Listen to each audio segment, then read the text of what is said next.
Pourquoi certaines œuvres te marquent à vie, alors que d'autres te laissent totalement indifférent? Est-ce une question de talent ou de compréhension? Aujourd'hui, je t'emmène dans les coulisses du cours d'histoire de l'art. Une matière souvent sous-estimée, mais essentielle pour devenir un vrai designer.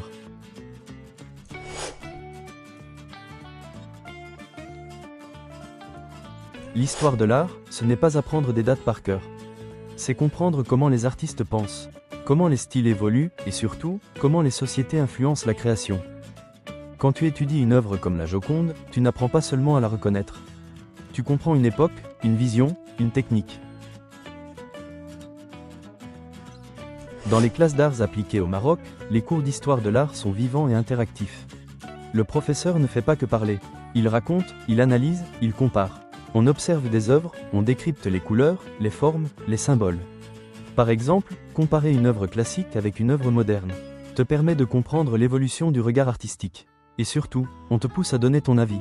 Parce qu'en art, il ne s'agit pas seulement de voir, mais de comprendre et d'interpréter.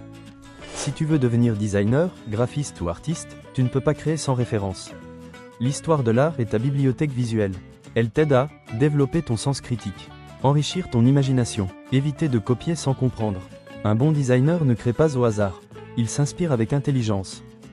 Partie 4. Comment se passent les contrôles? L'analyse d'œuvre. On te donne une image, et tu dois identifier le style, décrire les éléments visuels, expliquer le contexte. La comparaison d'œuvres est très importante en arts appliqués. Tu dois montrer que tu sais faire des liens. Le plus important, ta capacité à observer et à expliquer. L'histoire de l'art n'est pas une matière secondaire. C'est la base de toute création intelligente. Si tu veux progresser rapidement, commence à regarder les œuvres autrement. Pas juste avec les yeux, mais avec l'esprit d'un designer. Si cette vidéo t'a aidé, abonne-toi pour apprendre à devenir un vrai créatif. Et dis-moi en commentaire, quelle œuvre t'a le plus marqué jusqu'à aujourd'hui?